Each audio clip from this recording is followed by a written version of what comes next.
want to tell you about a plan you can follow which takes only a little time each day, 5 days a week, and which brings results out of all proportion to the time spent. For a moment, consider the things your mind has brought you. Everything you have, your work, your relationship with your family and others, your philosophy of life, all come to you as a result of using your mind. Now consider the estimate made by experts. You have probably been operating on less than 10% of your mental capacities, much less. Dr. Herbert Otto, psychologist, educator, and chairman of the National Center for the Exploration of Human Potential, reminds us that many well-known scientists, such as the late Abraham Maslow, Margaret Mead, Gardner Murphy, O. Spurgeon English, and Carl Rogers, subscribe to the hypothesis that man is using a very small fraction of his capacities. Margaret Mead quotes a 6% figure. Herbert Otto writes, "My own estimate is 5% or less." Neurological research at the UCLA Brain Research Institute points to enormous abilities latent in everyone by suggesting an incredible hypothesis. The ultimate creative capacity of the human brain may be, for all practical purposes, they pointed out, infinite. To use the computer analogy, man is a vast storehouse of data, but we have not learned how to program ourselves to utilize these data for problem-solving purposes. Yefremov, the eminent Soviet scholar and writer, says man under average conditions of work and life uses only a small part of his thinking equipment. If he were able to force our brain to work at only half its capacity, we could, without any difficulty whatever, learn 40 languages, memorize the large Soviet encyclopedia from cover to cover, and complete the required courses of dozens of colleges. Now, this statement is hardly an exaggeration. It is the generally accepted theoretical view of man's mental potentialities. Now, how can we tap this gigantic potential? Well, it's a big and very complex problem with many ramifications. But as Herbert Otto points out, it is clear that persons who live close to their capacity, who continue to activate their potential, have a pronounced sense of well-being and considerable energy. They see themselves as leading purposeful and creative lives. If everything you have is the result of using just 10% of your mind, consider for a moment what it will mean to you and your family if you can increase this percentage. Now, none of us, as a rule, has the slightest notion of the real capabilities of his mind. But believe me when I say that your mind can be compared to an undiscovered gold mine. And it makes no difference whether you're 17 or 70. Look at it this way. Your goal is in the future. Your problem is to bridge the gap which exists between where you are now and the goal you intend to reach. This is the problem to solve. Robert Seashore, when chairman of the Department of Psychology at Northwestern University, pointed out that successful people are not people without problems. They're simply people who've learned to solve their problems. And there you have it. Living successfully, getting the things we want from life is a matter of solving the problems which stand between where we now are and the point we wish to reach. No one is without problems. They're a part of living. But let me show you how much time we waste in worrying about the wrong problems. Here's a reliable estimate of the things people worry about. Things that never happen, 40%. Things over and past that can't be changed by all the worry in the world, 30%. Needless worries about our health, 12%. Petty miscellaneous worries, 10%. Real, legitimate worries, 8%. In short, 92% of the average person's worries take up valuable time, cause painful stress, even mental anguish, and are absolutely unnecessary. And of the real, legitimate worries, there are two kinds. There are the problems we can solve, and there are the problems beyond our ability to personally solve. But most of our real problems usually fall into the first group, the ones we can solve if we learn how. Now I'm going to assume you've decided upon a goal. Your problem is, how do I achieve it? Your goal may be a promotion, a greater income, a beautiful home. It makes little difference what your goal happens to be. But you have your goal, and you know that you will become and you will achieve what you think about. That is, if you stay with it, you will reach your goal. But how? Well, it's right here that your mind comes into play. What is your mind? No one knows for sure. Perhaps the best way to describe it is to quote Pulitzer Prize-winning playwright Archibald MacLeish. In his play, The Secret of Freedom, a character says, "The only thing about a man that is a man is his mind. Everything else you can find in a pig or a horse." That's uncomfortably true. The human mind is the one thing that separates us from the rest of the creatures on Earth. Anything that comes to us in the future will almost certainly come to us as a result of the extent to which we use our minds. And yet it's the last place on earth the average person will turn to for help. In order to reflect just a moment on the human mind, consider what it's accomplished. Human knowledge has advanced more in the past 50 years than in all the preceding 10,000 years of human civilization. Of all the scientists who ever lived, it's estimated that 90% of them are alive today. We've reached, in the area of ideas and human advancement, a plateau so high it was undreamed of by even the most optimistic forecasters as recently as 10 years ago. But every new idea triggers additional ideas, so that now we're in an era of compounding advancement on every front and in every area that staggers the imagination. Dr. Harlow Shapley of Harvard has said that we're entering an entirely new age of man. He calls it the psychozoic age, the age of the mind. And you own one, free and clear. Now let's look at a few facts. Now, the average working person has at his disposal an enormous amount of free time. In fact, if you total the hours in a year and subtract the sleeping hours, if he sleeps 8 hours every night, you'll find he has almost 6,000 waking hours, of which he spends less than 2,000 on the job. Now, this leaves him 4,000 hours a year when he's neither working nor sleeping. These can be called discretionary hours, with which we can do pretty much as we please. At least, our minds are free. Now, so you can see the amazing results in your life, I want to recommend that you take just 1 hour a day, 5 days a week, and devote this hour to exercising your mind. Pick 1 hour a day on which you can fairly regularly count. And during this hour every day, take a completely blank sheet of paper. At the top of the page, write your present primary goal, clearly, simply. Then, since our future depends upon the way in which we handle our work, write down as many ideas as you can for improving that which you now do. Try to think of 20 possible ways in which the activity that fills your day can be improved. You won't always get 20, but even one idea is good. Now remember 2 important points with regard to this. 1, this is not particularly easy, and 2, most of your ideas won't be any good. Now, when I say it's not easy, I mean it's like starting any new habit. At first, you'll find your mind a little reluctant to be hauled up and out of the old familiar rut. But as you think about your work and ways in which it might be improved, write down every idea that pops into your mind, no matter how absurd it might seem. Let me tell you what will happen. Some of your ideas will be good and worth testing. The most important thing this extra hour accomplishes, however, is that it deeply embeds your goal into your subconscious mind, starts the whole vital machinery working. And 20 ideas a day, if you can come up with that many, total 100 a week, even if you don't think on weekends. An hour a day, 5 days a week, totals 260 hours a year, and still leaves you 3,740 hours of free leisure time. Now, this means you'll be thinking about your goal and ways of improving your performance, increasing your service, 6.5 full extra working weeks a year. 6.5 40-hour weeks devoted to thinking and planning. Can you see how easy it is to rise above the so-called competition? And will still leave you with 15 hours a day to spend as you please. Starting each day thinking, you'll find that your mind will continue to work all day long. You'll find that at odd moments, when you least expect it, really great ideas will begin to pop into your mind. And when they do, write them down as soon as you can. Just one great idea can completely revolutionize your work and, as a result, your life. If you want to develop the muscles of your body, you take daily exercise of some sort. Well, the mind is developed in the same way, except that the returns out of all conceivable proportion to the time and energy spent. I've used this system for years, and it's given me some of the most gratifying and rewarding experiences of my life.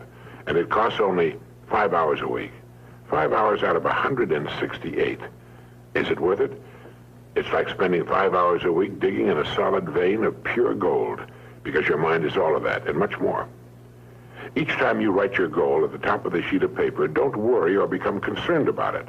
Think of it as only waiting to be reached, a problem only waiting to be solved. Face it with faith and bend all the great powers of your mind toward solving it. And believe me, solve it, you will. Now let's briefly recap. This week, start spending 1 hour each day getting as many ideas as you can. Try for 20 a day on ways to improve what you're now doing. Remember, the achievement of your goal very likely depends upon it, as does your whole future. 2, if everything you now have is the result of using, say, 5 to 10% of your mental abilities, You can imagine what life will be like if you can increase this figure to 20% or more. 3, successful people are not people without problems. They're simply people who've learned to solve their problems. 4, don't waste time and energy worrying about needless things. 40% of them will never happen, 30% have already happened and can't be changed, 12% are needless worries about our health, 10% are petty miscellaneous worries, and only 8% are real. Try to separate the real from the unnecessary and solve those which are within your ability to solve. Last of all, the only thing in the world that can take you to your goals in life is your mind, its effective use, and following through on the good ideas it supplies you. Each of us has a tendency to underestimate his or her own abilities. We should realize that we have, deep within ourselves, a reservoir of great ability, even genius, that can be tapped if we'll just dig deep enough. It's the miracle of your mind.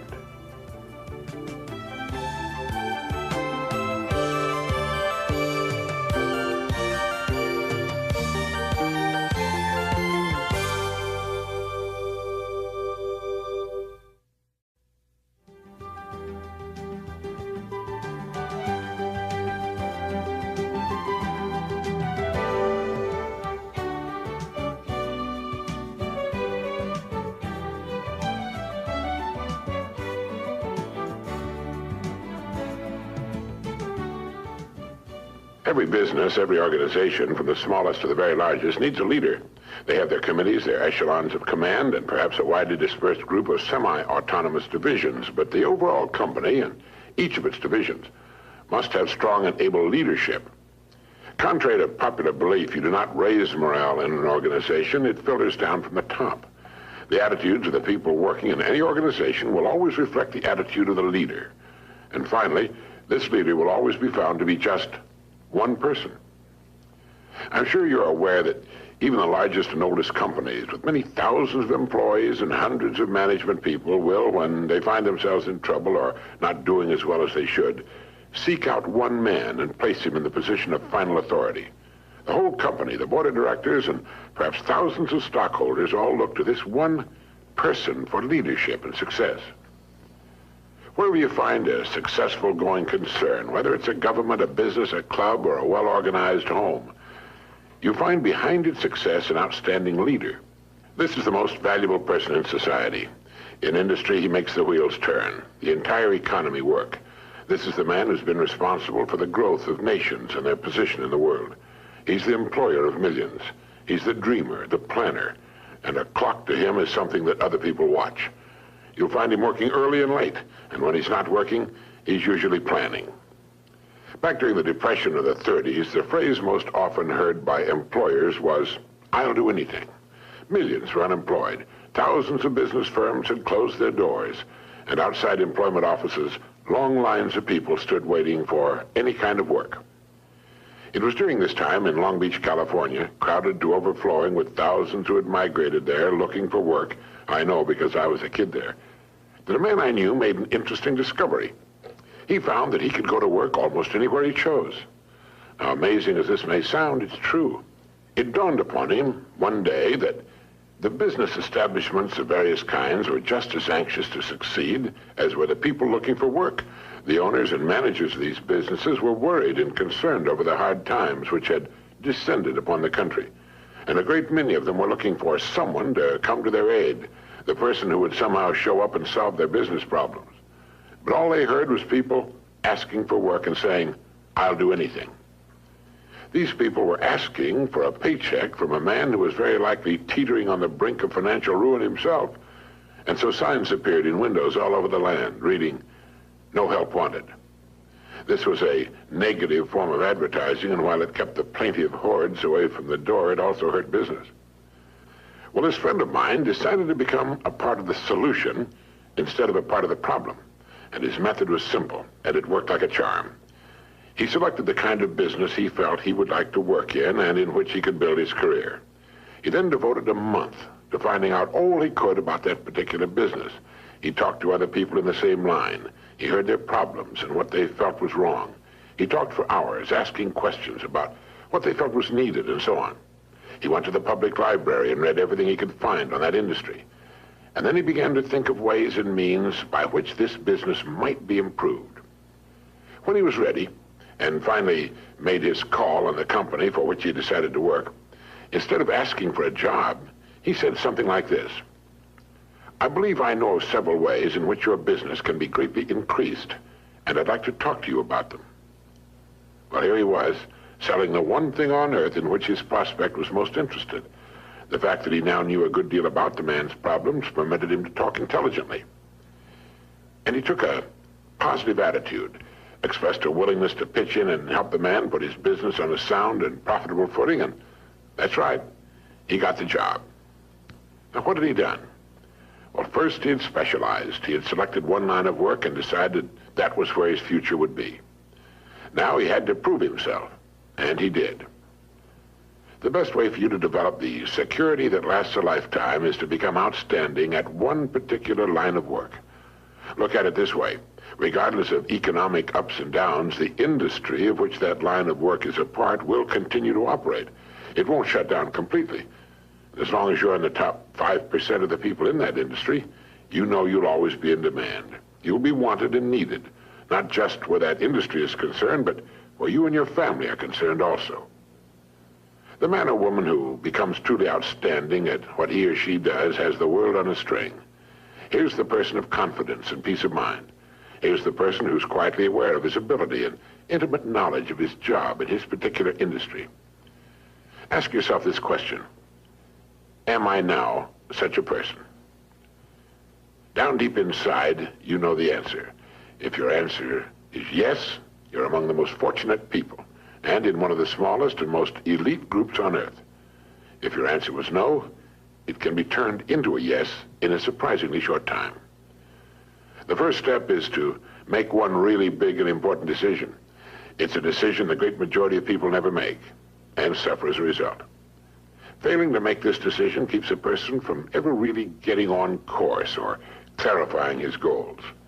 If you make the decision I'm now going to recommend, you can take a deep breath, give a comfortable sigh of relief, fix your eyes firmly upon your target, and go to work relaxed, comfortable, and sure in the knowledge that the success you seek will be yours. The great steel magnate Andrew Carnegie, when asked the formula for success, answered, "Put all your eggs in one basket, then watch the basket." Let's be frankly realistic. Who gets laid off work during an economic slump?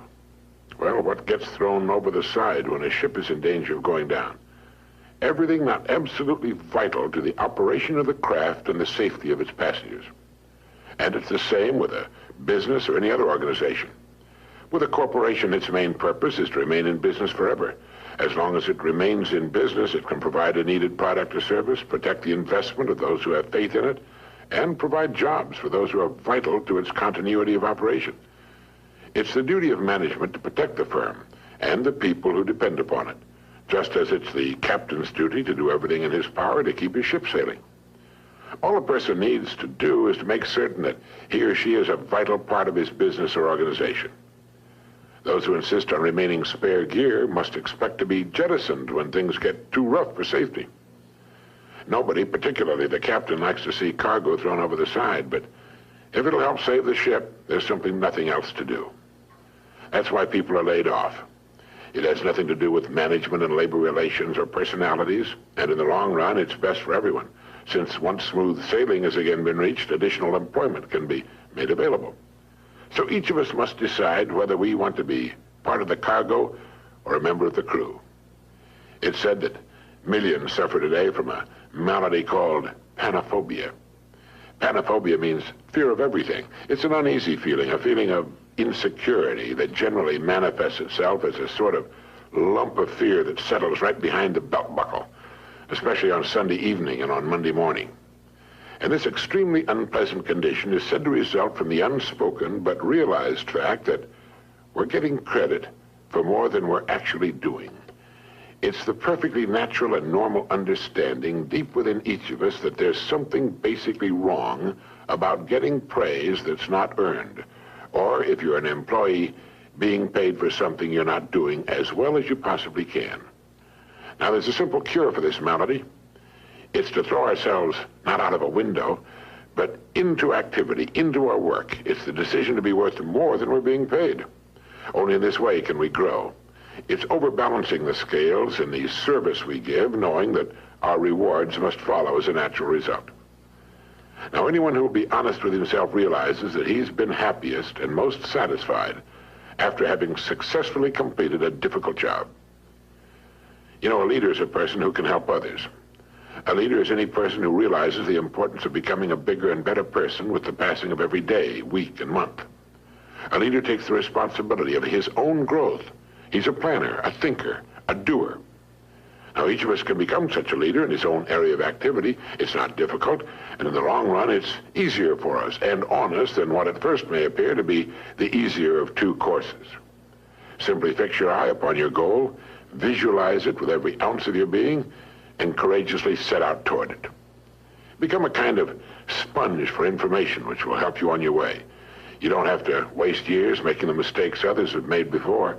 You'll be surprised at how quickly you'll reach your goal. But don't be impatient. Know and have faith that what should come to you will come to you in the right time. Everything in the world works on the side of the person who works with nature's laws. And above all, if you should forget everything else, remember that everything about you, everything you will ever have, know, or experience in any way, operates as a result of a law that is true and unchanging, the law of the stars and of the balance of the world. As Emerson wrote, let him learn a prudence of a higher strain. Let him learn that everything in nature, even dust and feathers, go by law and not by luck, and that what he sows, he reaps. Look about you now. Take stock of your present situation, because it's nothing more nor less than the result of your past sowing. Are you happy with it? Is it what you want? Then you know what you must sow today and tomorrow and the next day, and in the sowing rest in the calm, serene, and cheerful certainty that having sown, you will then reap the rich results, the abundant harvest.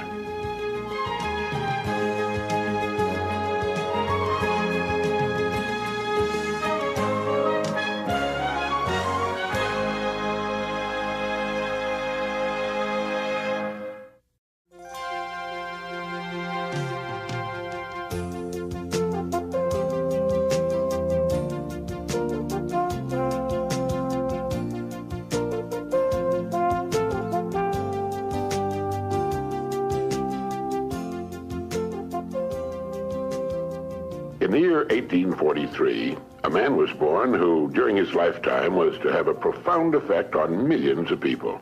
His name was Russell Herman Conwell. He became a lawyer, then a newspaper editor, and finally a clergyman. Well, one day, a group of boys came to Dr. Conwell at his church and asked him if he would be willing to instruct them in college courses.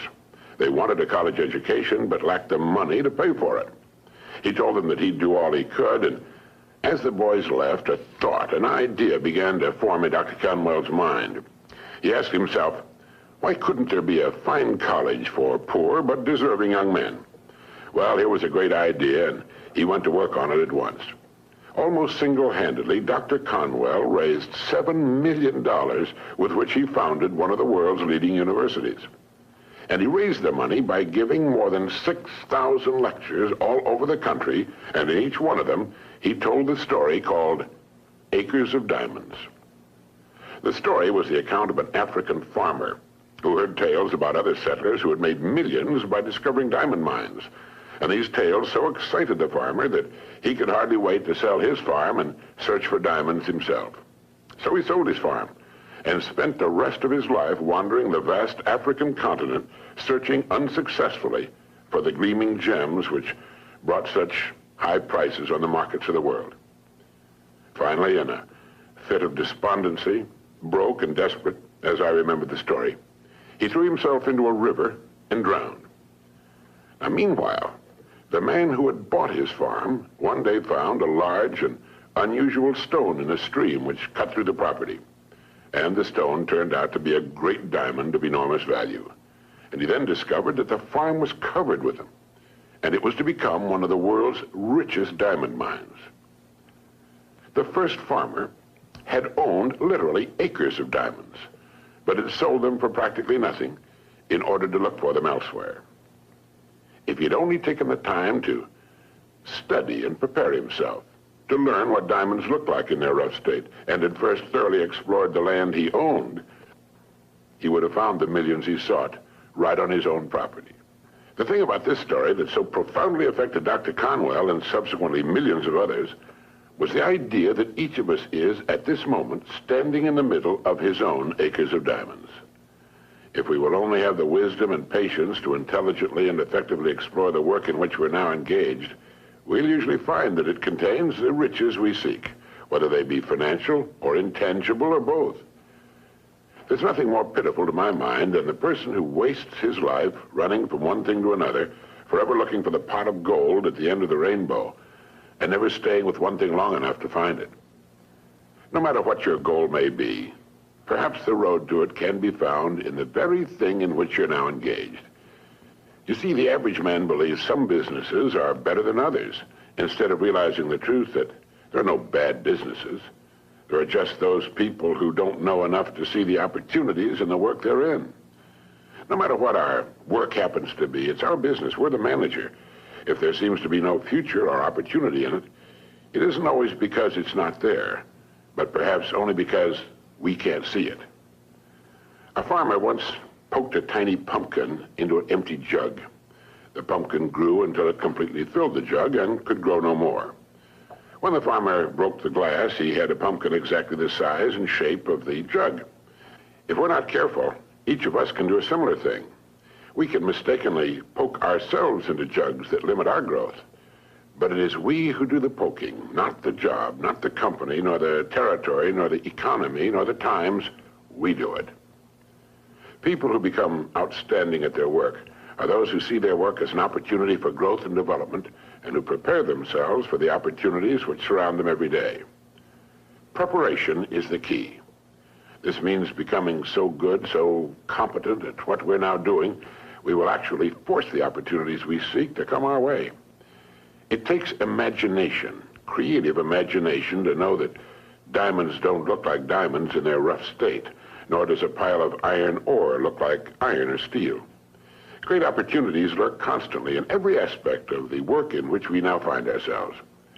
In order to begin prospecting your acres of diamonds, start to develop a faculty called intelligent objectivity, the ability to stand off and look at your job as a stranger might, a stranger who considers your pasture greener than his own. To do this, start at the beginning. Within the framework of what industry or profession does your job fall? Do you know all you can know about your industry? How did it begin? Why did it begin? Who started it and when? What's your industry's annual dollar volume? How fast has it grown during the past 20 years? What's its projected growth during the next 10 years? In short, start now to become a student of your industry. You'll be amazed at the results. In 5 years or less, you can become a national expert in your field. And it's the experts who write their own tickets in life. Surveys indicate that the great majority of people seem to look at their jobs as being as far as they can go, as the end of the line. They need to realize how really desperately an expanding and dynamic industry needs and seeks the uncommon person who is prepared to share in its growth, how richly it will reward this person of vision and action. On the other hand, those who are not preparing and growing are not just standing still. In relation to their industry, they're going backwards. So ask yourself, do I know as much about my job and my industry as a good doctor or lawyer knows about his job, his profession? You should, you know. This is the attitude of the person who wants to become a professional at what he does for a living. It's far more fun, many times more rewarding and interesting, and the real pro can ride out occasional storms in the economic seas in a safe boat built of research and preparation. In order to become a professional in a world of amateurs, we need to study 3 important subjects. 1, our company and the industry in which it operates. 2, our job and perhaps the next step upward in our career. And 3, we need to study people, since successfully serving and getting along with people will determine our success or failure. These are 3 subjects on which you can gradually build a fine home library. Your bookstore clerk will help you find the right books if you will tell him what you want to know. Frequently, all you need in order to make an enormous improvement is simply a reminder of things you've known but have forgotten. Perhaps this study and research in your job, your industry, and ways of increasing your service to others sounds like a big job. Well, it is. But it's fascinating, and in the long run, it pays tremendous dividends. builds complete security, and it can be accomplished in an hour a day devoted to reading and making permanent notes. Think of ways and means by which you can increase your contribution to your company, your industry, and those whom you serve. You'll begin to notice a wonderful change in your world, for as ye sow, so shall ye reap. This applies just as much to the family as it does to the breadwinner. The minute you adopt this attitude, you've joined the top 5% of the people of the world. You've virtually removed all competition. You're creating rather than competing. You're affecting life rather than just being affected by it. You're becoming a creator and a giver to life instead of just a receiver. By taking this attitude toward your work, your company, and industry, you're automatically taking care of two vital parts of successful living. First, you'll find yourself becoming more interested and enthusiastic about your work and its future, and both interest and enthusiasm are contagious. And second, you're building financial security which will last a lifetime. So keep this thought in mind as often as you can on and off the job. Somewhere in your present work, there lurks an opportunity which will bring you everything you could possibly want for yourself and your family. It will not be labeled opportunity. It will be hidden in common, everyday garments, just as was the hairpin with which a man fashioned the first paperclip, or the dirty drinking glass which triggered the paper cup industry. Now, in closing, here are 12 points to remember. 1, if we'll develop the wisdom and patience to intelligently and effectively explore the work in which we're now engaged, we will very likely find it contains the riches, tangible and intangible, we seek. 2, before we go running off into what we think are greener pastures, let's realize our own pasture is probably unlimited. 3, there are no bad jobs. It's the way in which we go about our work that makes it good or bad. 4, let's not poke ourselves into jugs beyond which we cannot grow. Let's avoid self-limitation. 5, only preparation can ensure our taking advantage of the opportunities which will present themselves in the future, opportunities which are around us now. Let's begin to prepare now.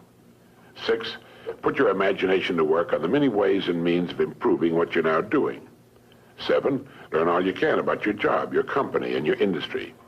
8, since there's no limit to the growth of your industry, it must follow there's similarly no limit to your growth potential within that industry.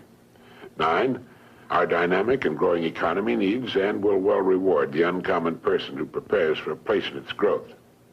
10, begin to build your library of reference material pertaining to your company, industry, job, and on how to better serve and get along with people. 11, set aside an hour a day for this study and research. 12, remember the story of the acres of diamonds.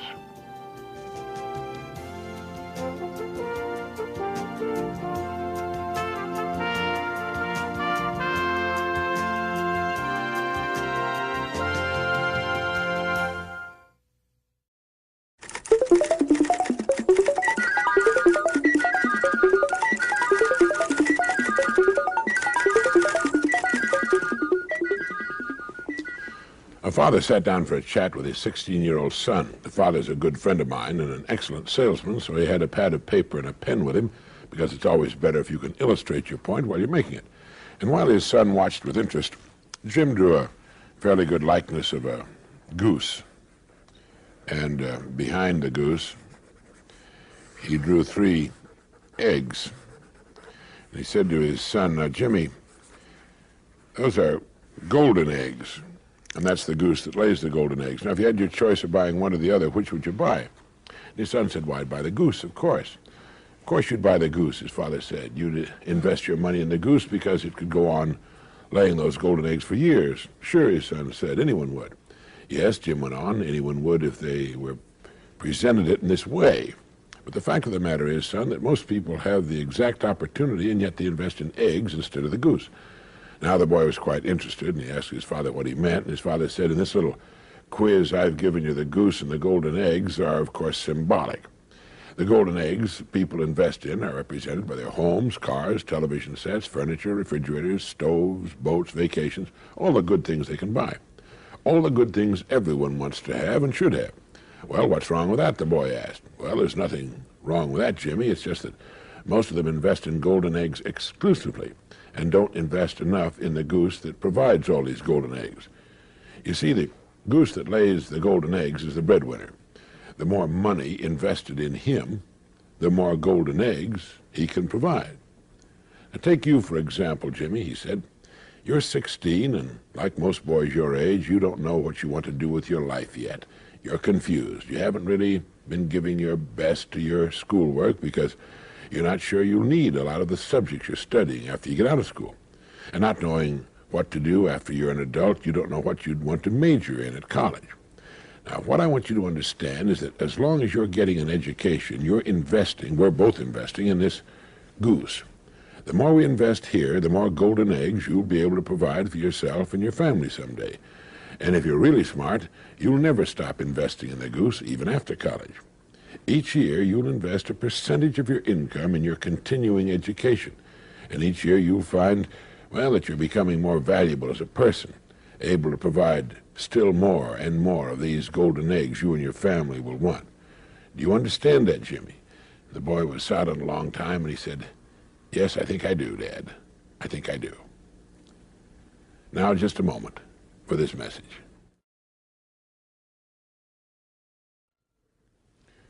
After my friend had had his little illustrated talk with his son, as he told me later, the boy looked at the illustration a long time, then he picked it up, folded it, put it in his pocket, and went off to do his homework.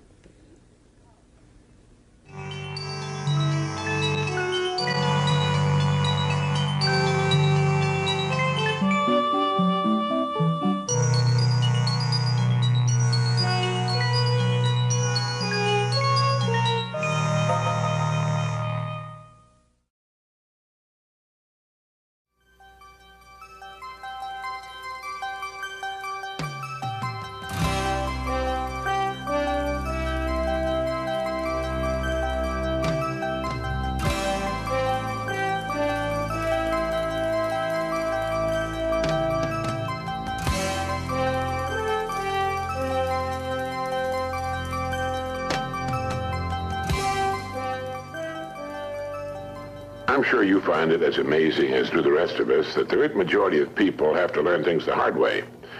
It's only natural to think that if a great discovery were made in a particular generation, all the succeeding generations would know about it and utilize it for their own good. But in many things, such is not the case. It's true with inventions and discoveries which obviously affect our lives, but it frequently is not true when it comes to the great laws which determine the direction of our individual destinies. One time, a group of laborers was hired to work on a farm. These people came from a very small, remote village where motor vehicles were still very scarce. They were enjoying a new experience of being transported on the back of a truck when they came to the place where they thought they were supposed to get off. Well, without giving it a thought, apparently, they simply stepped off the back of the speeding truck. Now, fortunately, they fell on a soft dirt road, not a paved highway, but even then, the results of their unconventional method of disembarking were, to say the least, surprising. They went bounding, spinning, sliding, and cartwheeling along the dusty road for quite a distance before gravity and friction, working together, finally brought them to an astounded halt. Well, none was seriously injured. In fact, by the time the terrified driver got back to them, they were laughing uproariously about the whole thing. The truck driver, in explaining the incident later, put the blame on their never having ridden in trucks before. Well, that's the obvious answer, but not the right one. The amazing circus tumbling act on a remote farm road had been caused by ignorance of a law that operates the same whether a truck, a boat, an airplane, or any moving body is involved. Sir Isaac Newton gave us the law, and it goes like this. A body in motion tends to remain in motion until acted upon by an outside force. When the workers stepped off the back of the speeding truck, they were going the same speed as the truck itself.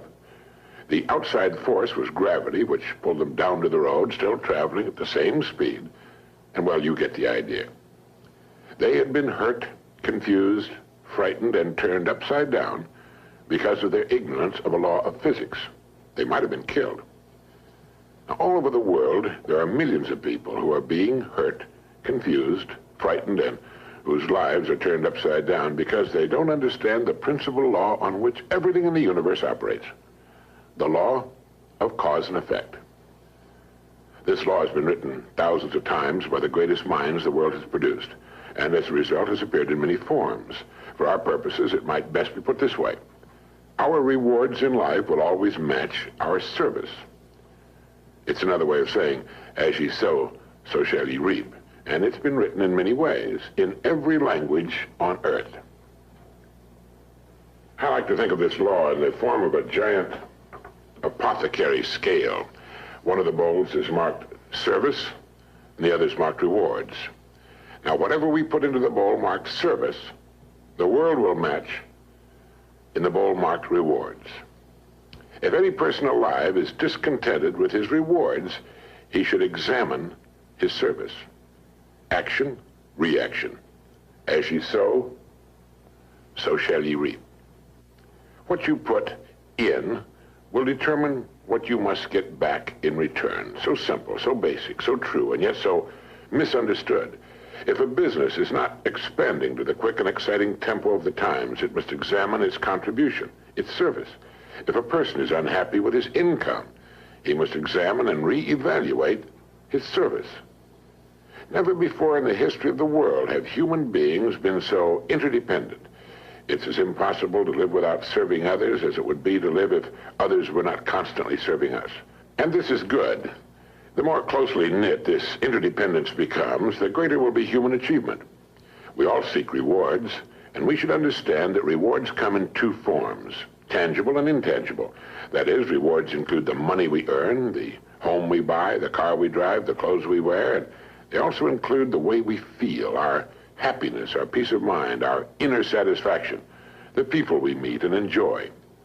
But remember this, whatever it is you seek in the form of rewards, you must first earn in the form of service to others.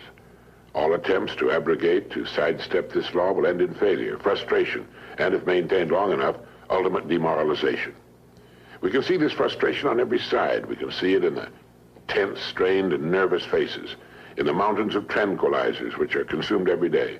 And we can also see it in the slack, bovine-like faces of those who have found the whole thing too complicated and have simply given up, surrendered to the push and pull of circumstances. How much of this do you suppose is due to misunderstanding or ignorance of this simple and wonderful law of nature? It's my belief that a great deal can be traced to this cause. Now, do you understand this law, fully understand it, intellectually and emotionally? If you do, you can chart a wonderful course through life. Just as the field worker stepped off a speeding truck, just as a child will put its fingers in the way of a closing door, just as a speeding driver discovers he's not going to make the curve, how many times have you been confounded because you acted contrary to the rules, not just the rules of man, but the rules of nature? How many times have you been in the position of the man who sat in front of the empty fireplace and said, "Give me heat, and then I'll give you some wood"? People seem to be divided into those who understand that the wood must be put in before they can expect warmth, and those who feel they should get warmth whether they put anything in or not, or who feel they should get maximum heat from too small a supply of wood. A man's discontent can be said to be represented by the distance between what he has and what he wants. Once he's achieved that which he wants, the odds are good that he'll want still more, for that's the way of people, and that's good. That's a healthy sign. Constructive discontent is what gives us our continuing upward spiral of civilization. So do this if you haven't already. Determine what it is you want. Look objectively at the place in which you now find yourself. Consider the distance separating you from your goal, and determine ways of increasing your service so you will build a bridge across it. This puts thinking and creative activity into living. It also assures us that our goals can be achieved by individual effort. A person's world can be compared to a plot of ground. It exists, it's there. It has inherent within itself an amazing potential, and it's prepared to react to man's every action. In fact, it must. Now, whatever your job happens to be, think of it for a moment as this plot of ground. Planting the plot is only the first step. We are given the plot, and that's all we should be given. It's what we do with it that will determine its degree of greatness and success. It's like the story of the preacher who was driving by a beautiful farm. The fields were cultivated and abundant, were with well cared for crops. The fences, house, and barns were clean, neat, and freshly painted. A row of fine trees led from the road to the house, where there were shaded lawns and flower beds. It was a beautiful sight to behold. So when the farmer working in the field got to the end of a row near the road, the preacher hailed him and said, "God has blessed you with a beautiful farm." The farmer stopped and thought a moment and replied, "Yes, he has, and I'm grateful. But you should have seen this place when he had it all to himself." You see, the farmer understood that he had been blessed with a fine farm, but he was also aware that it was his own love and labor which had brought it to its present state. In thinking of ways of increasing your service, read books on your specialty. Read what others have found to work well for them. But at the same time, think of original and creative ways of increasing your service, ways that are unique with you and the way you are. Each morning and during the day, ask yourself this question: how can I increase my service today, knowing that my rewards in life must be in exact proportion to my service? Now do this every day, and you will have started to form one of life's most valuable habits. Horace Mann wrote, "If any man seeks for greatness, let him forget greatness and ask for truth, and he'll find both." You see, you can cut away all the confusion and complications and nagging worries and vague, half-formed fears by returning to the great truth, the great laws, the great verities on which all success, all accomplishment, the whole world is built. If you're worried about your income or your future, you're concentrating on the wrong end of the scale. Look at the other end. Concern yourself only with increasing your service, with becoming great where you are, and your income and your future will take care of themselves. In William James' essay on vital reserves, he wrote, "Compared with what we ought to be, we're only half awake. Our fires are damped, our drafts are checked. We're making use of only a small part of our possible mental and physical resources." Stating the thing broadly, he went on, "The human individual thus lives usually far within his limits. He possesses powers of various sorts which he habitually fails to use. He energizes below his maximum, and he behaves below his optimum." All right, how can we correct the situation? William James gave us the answer. He wrote, "Either some unusual stimulus fills them with emotional excitement, or some unusual idea of necessity induces them to make an extra effort of will. Excitement, ideas, and efforts, in a word, are what carry us over the dam." All right, let your goal represent the excitement. Your ideas and efforts will weigh down the service end of the scale, and the rewards must and will follow. They'll be yours. They are yours the moment you realize this truth.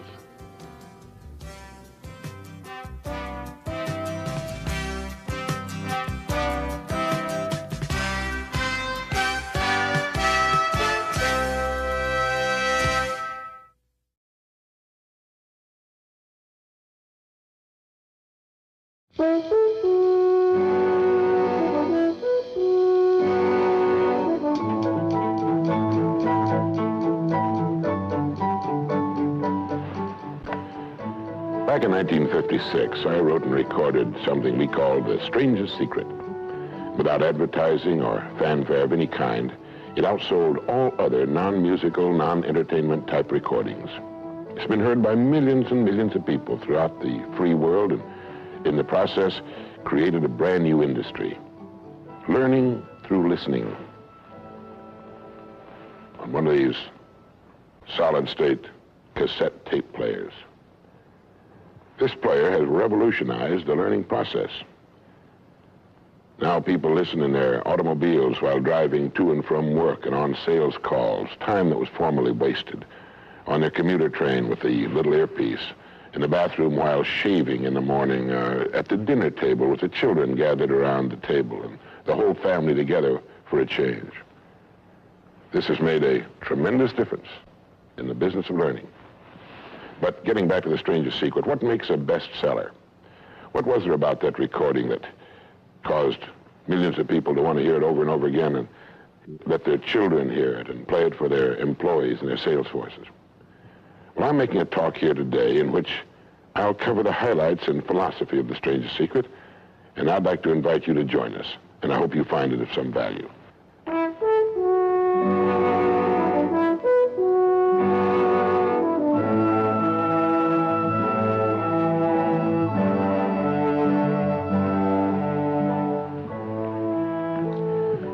I want to tell you the most interesting story in the world.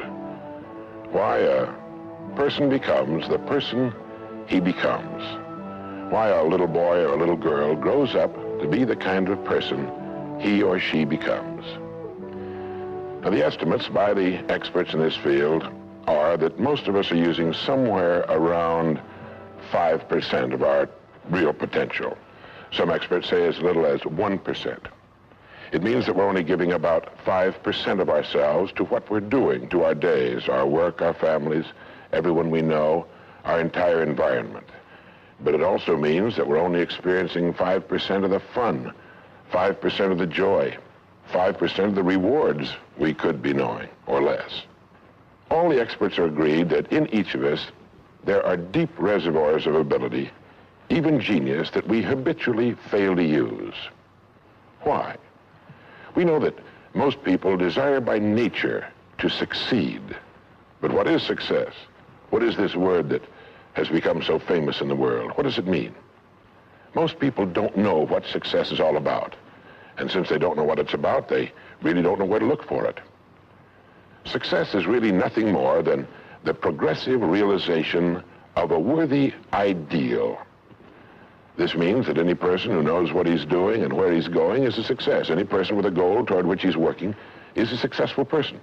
This means that the boy in high school who's working toward a diploma, or the boy in college toward a degree, is just as successful as any human being on earth, because he knows what he's doing, why he's getting up in the morning, and where he's going. But conversely, if a person doesn't know what he's working toward, what it is he wants, doesn't have a goal toward which he's working, then he must, at least by this definition, be called unsuccessful. Why isn't then, with this simple definition, why isn't everyone successful? Should be easy. Yet surveys indicate that 19 out of 20, 95% at least, are not. In fact, a survey one time asked thousands of working men why they got up in the morning and went to work, and 19 out of 20 didn't know. 19 out of 20 working people didn't have the foggiest notion of why they got up in the morning and went to work. Under closer questioning, they said, well, everybody works. Well, that would be a good reason to quit. In fact, here's a little rule of thumb you might want to remember. Whatever the great majority is doing under any given circumstance, if you do exactly the opposite, you'll probably never make another mistake as long as you live. Just something to keep in the back of your mind. The problem with most people is that they're playing the world's most unrewarding game. And the name of the game is follow the follower. There's a story about a small town in which there was a jewelry store, and like all jewelry stores, or most jewelry stores at least, he had a big clock in his window. And every morning for years, he'd noticed a working man stop, adjust his pocket watch to the same time as the clock in the window. He'd been doing this for many years, and one morning the jeweler was out in front sweeping a sidewalk, and so he asked the man, he said, tell me, why do you adjust your watch to my big clock every morning? I've noticed you doing that for years. The man said, well, I'm the foreman down at the big plant. He said, I want to make sure my watch is correct because I blow the quitting whistle every night at 5 o'clock. The jeweler looked at him rather strangely for a minute, and he said, well, that's funny. He said, I've been setting that big clock in the window by that quitting whistle all these years. A very logical thing, but they could have been off 6 months. It was a case of a person just going along with what he thought to be correct without checking his references. So I want to suggest that from now on out, at least we do that we check our references and ask ourselves, are the people I'm following going where I want to go? Let me tell you the story of what we might call the average young man in our society. Now, from the time this boy is born, there's only one thing on earth he can do, and that's to begin to think, act, and talk like the people by whom he's surrounded. This is all in the world he can do. But right off the bat, the odds are 95 to 5 that he's thinking, acting, and talking like the wrong group. They're wonderful people. They love him. They'd do anything in the world for him. They want him to succeed. But the odds are 95 to 5 they haven't got the answers he needs if he's to reach fulfillment as a human being, if he's to reach this success that he wants, if he's to reach into these deep reservoirs of ability and genius we know he possesses and draw it out. Well, he starts in school. The most important thing to a little boy in school is to be liked by the other little boys in school. And so at this tender age, he begins to follow other little boys, his same age, who don't know any more than he knows, and who do not necessarily have any capacity for leadership. And he does this in the first grade, and the second, and the third, and the fourth, and the fifth, and the sixth, and the seventh, and the eighth, and year after year after year, he forms himself into a composite average of other little boys his age, trying to be like them, trying to do the only thing in the world that's impossible for a human being to do, which is to be like somebody else. Now, let's say he goes all the way through school, usually goes in the military service. Again, he's caught in a vice-like grip of conformity. Now, let's say he's 25 years old, out of school, out of service. What's he going to do? As a rule, he'll go back to his hometown, unless he's married, in which case he'll go to his wife's hometown.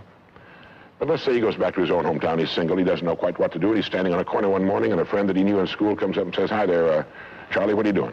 He says, "Nothing." He said, "Why don't you come down and work where I work? It's a pretty good place. The pay's regular. We got all kinds of fringe benefits and so on." And so he does.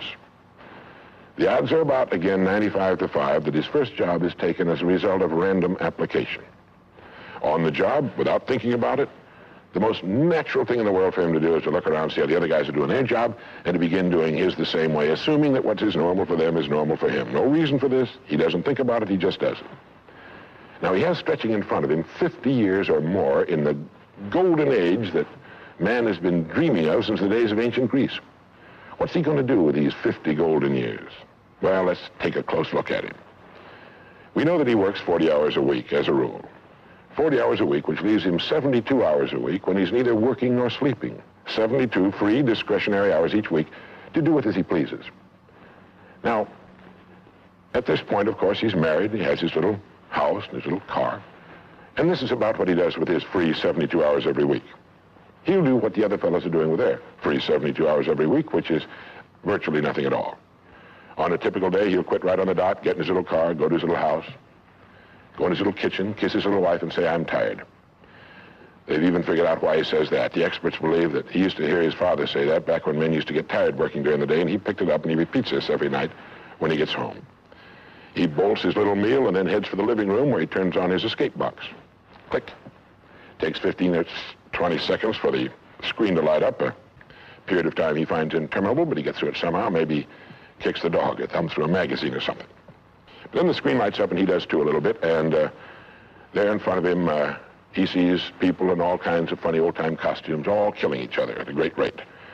One expert has agreed that the average family can see more death and bloodshed and carnage on his television set in a week than Crassus saw when he crucified 6,000 prisoners on the southern road to Rome. But you know how those experts are. He could certainly be off one or two. But he sits there for about 5.5 or 6 hours. 25% of all free time now is spent in front of the tube, according to the latest statistics.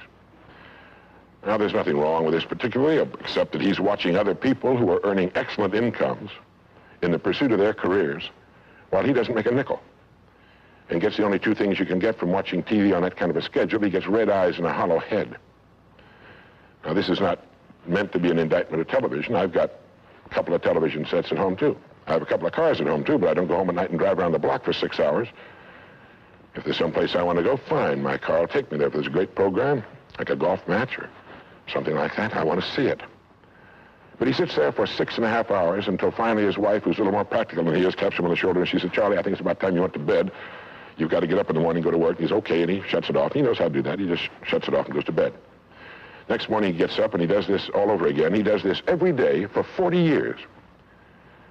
At the end of 40 years, he's retired, which always kind of catches him by surprise. No one's ever figured that one out either.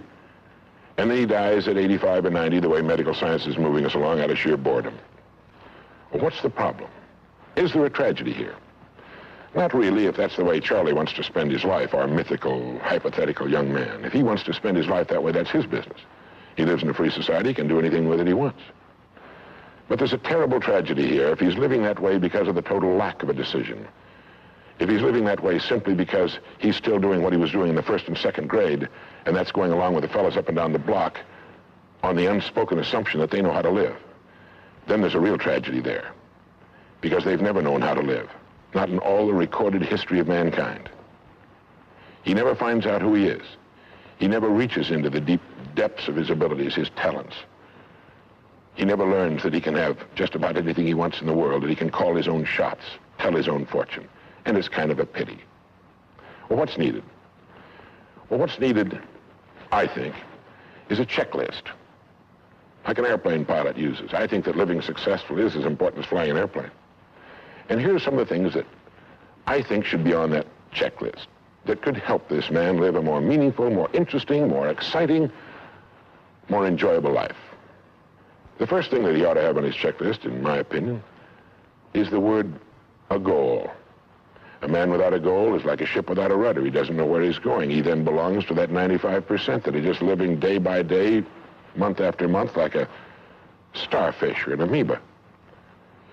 He needs to know where he's going. Back in the early days of navigation, sailors used to see a strange sight in the Antarctic. They'd see a giant iceberg towering high out of the sea, and it would be moving against the wind. The wind would be blowing this way. The great iceberg would be moving right into the teeth of the wind. And this, of course, frightened the sailors whose ships were powered by the wind, until it was discovered that, of course, only a fraction of the great berg was visible, and that its huge, ponderous roots were caught in the great currents of the ocean. And it was being borne purposely along its way, regardless of the winds and the tides on the surface. Well, this is what a man needs. He needs his roots deep in a great mainstream of his own choosing, and then he'll move along his way, regardless of the winds on the surface of his life or short-term expediency, and he'll get to where he's going.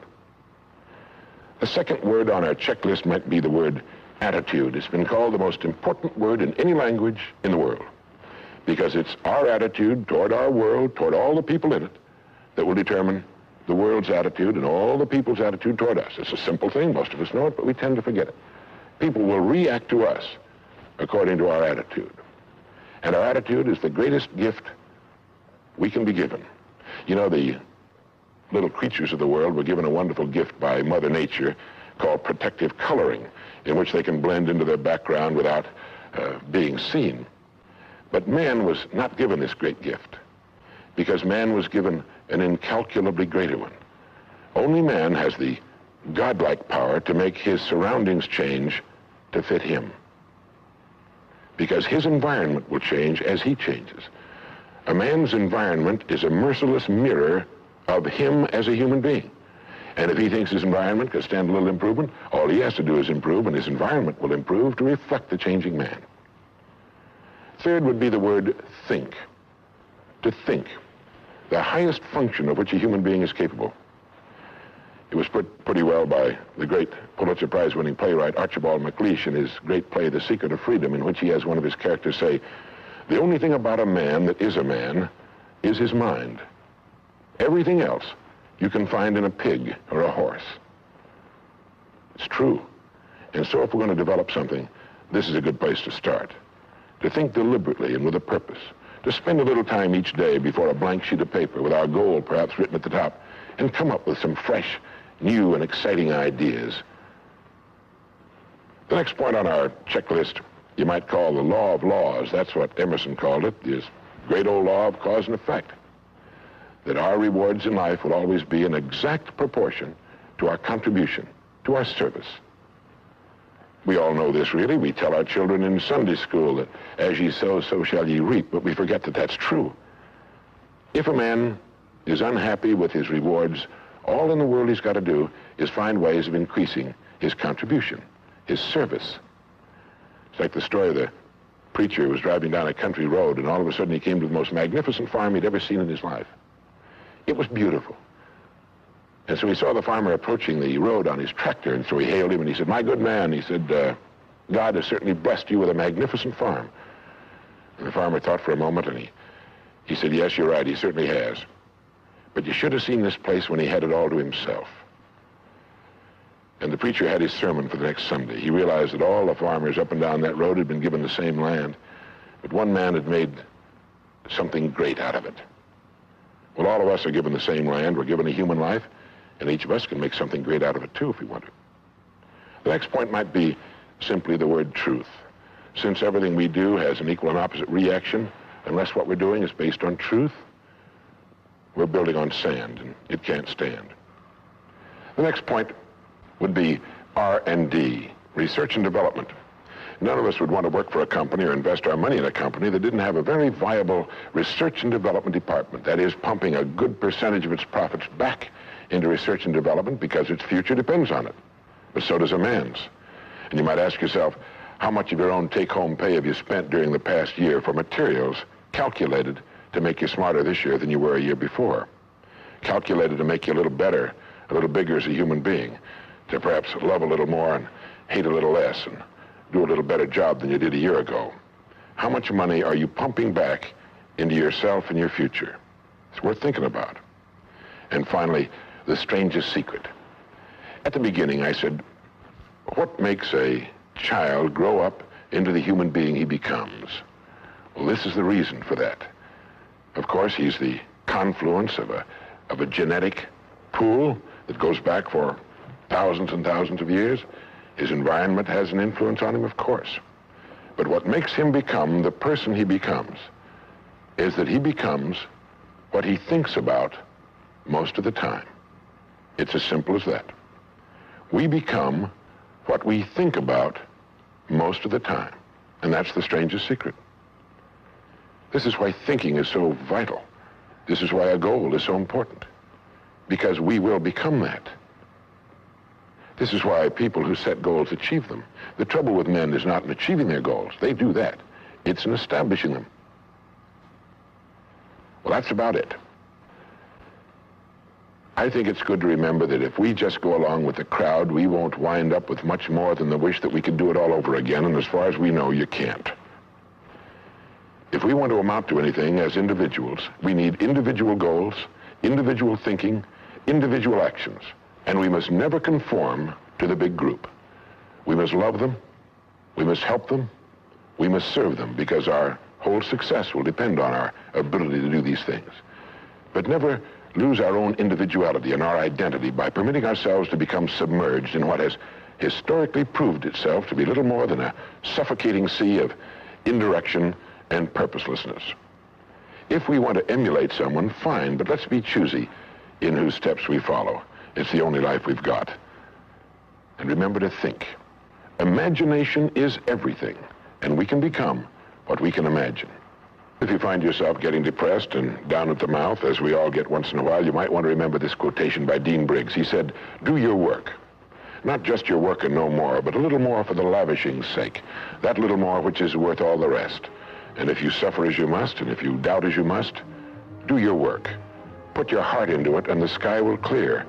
And then out of your very doubt and suffering will be born the supreme joy of life." Believe it or not, in an age when we've come to nearly deify leisure time, we've almost lost sight of the fact that virtually all our satisfactions, rewards will come not from our leisure, but from our work. And don't forget the strangest secret. We become what we think about.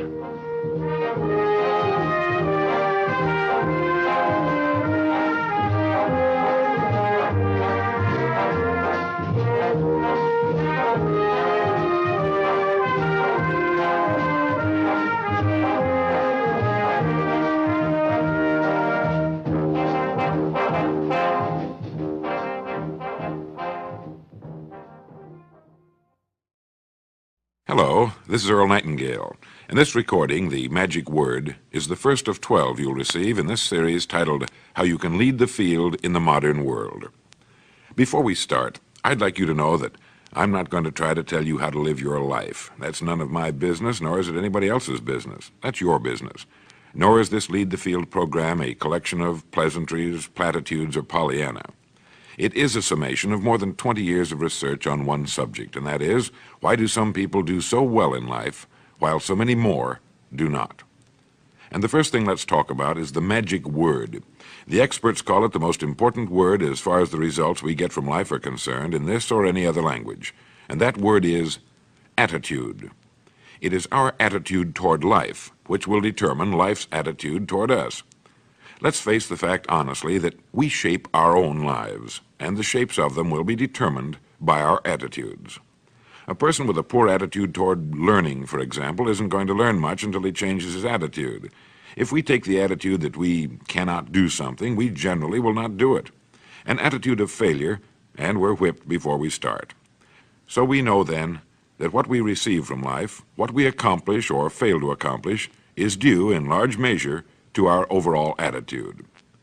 William James of Harvard University put it this way: "The greatest discovery of my generation is that human beings can alter their lives by altering their attitudes of mind."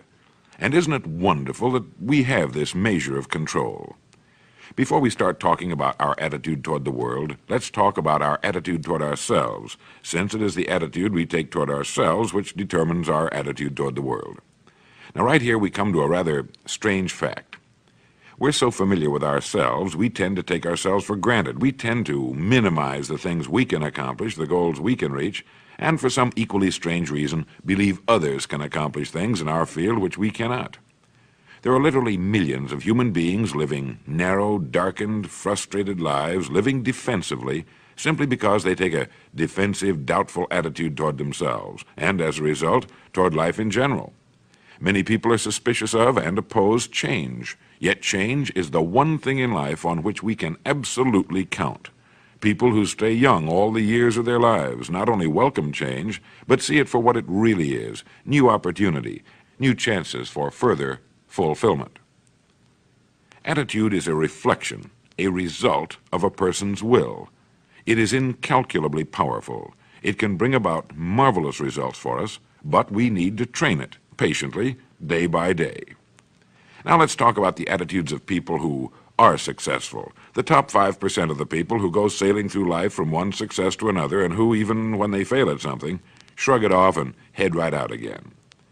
No matter who the person is or what he does, men and women in sales, business executives, people in all the professions, wives and mothers, students, top people in the armed forces, public servants, men and women in the service of religion, working men and women in all fields of endeavor, wherever you find a person doing an outstanding job and getting outstanding results, you will find a person with the right kind of attitude.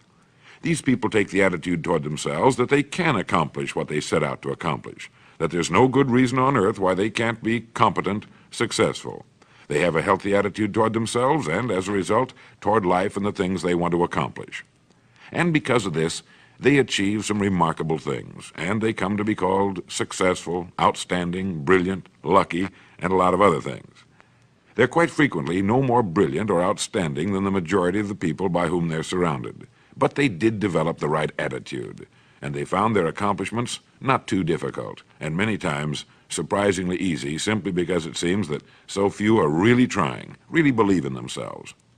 Successful people come in all shapes and sizes and in widely varying degrees of intelligence, background, and so on.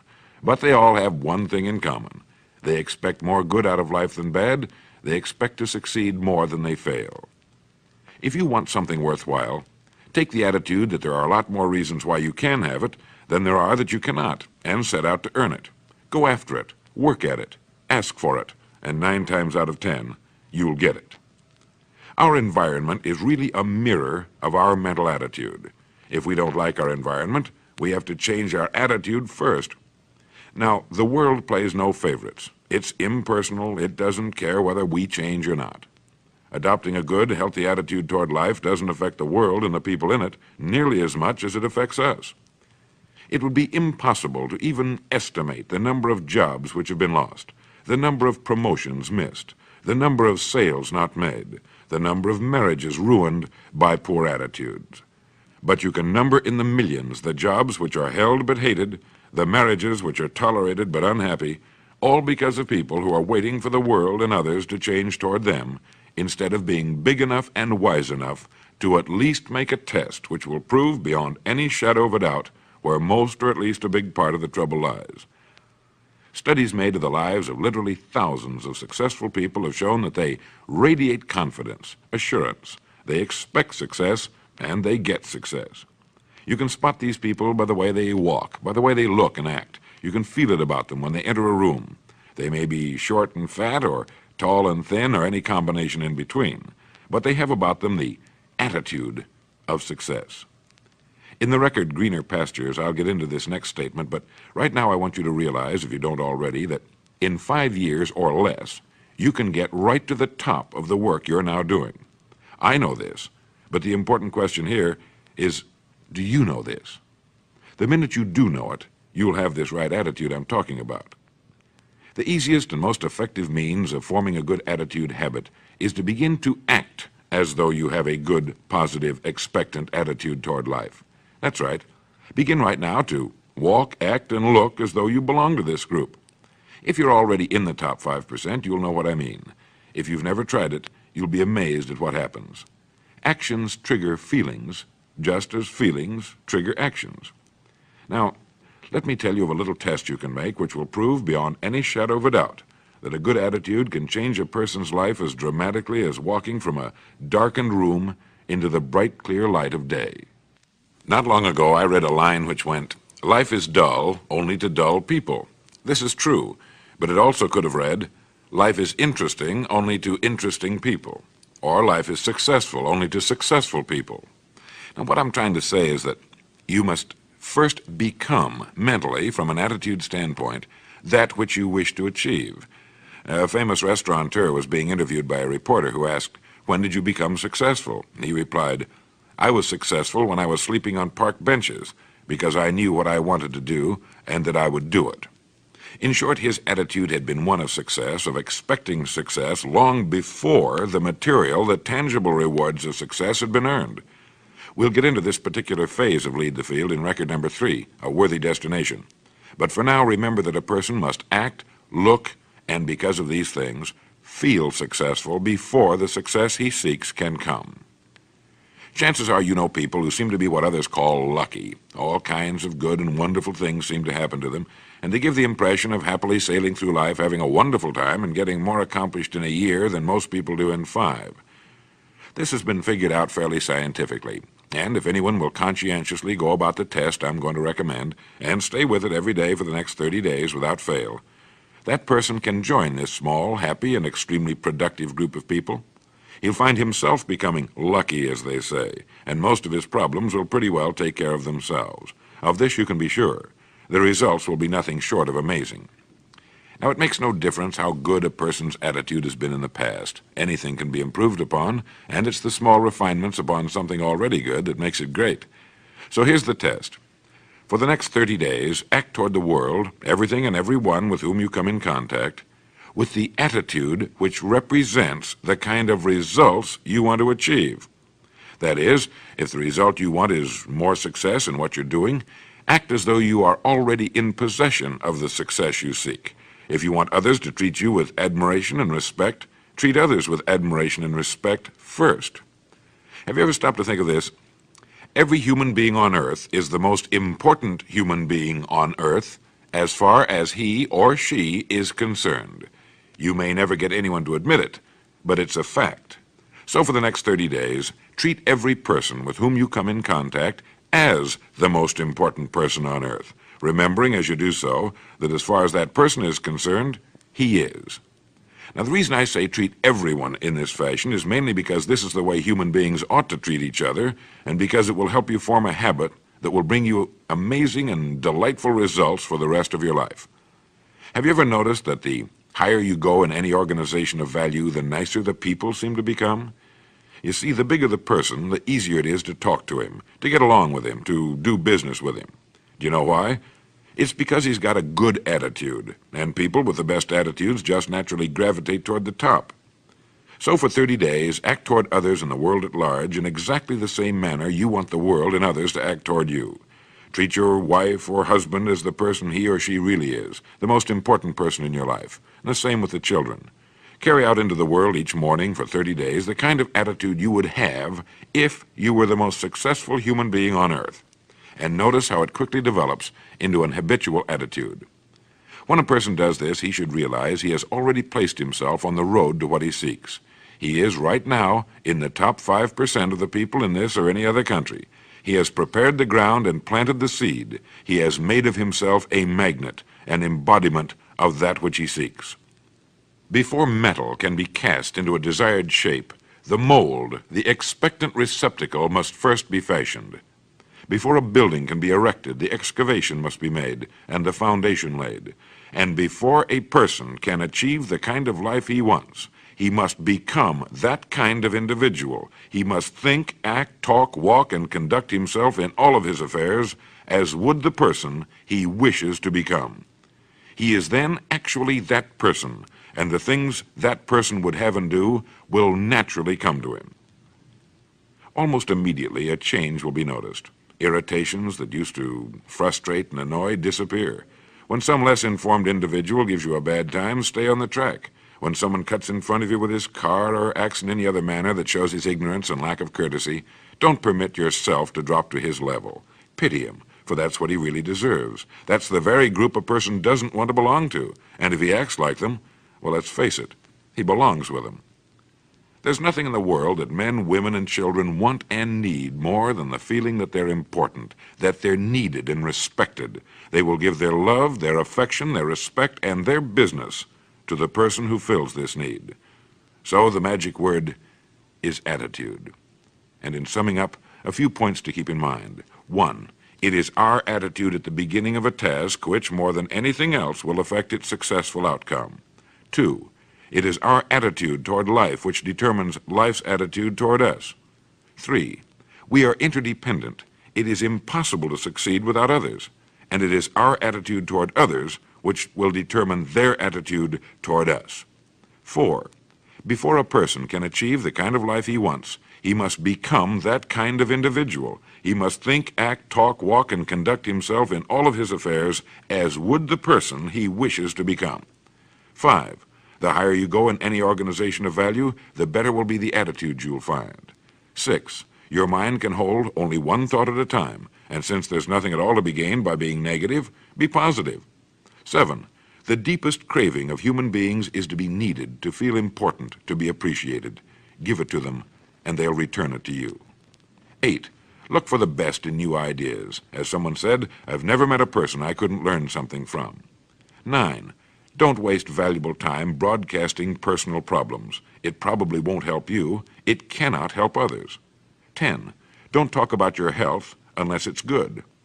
11, radiate the attitude of well-being, of confidence, of a person who knows where he's going. This will inspire those around you, and you'll find good things will begin happening to you.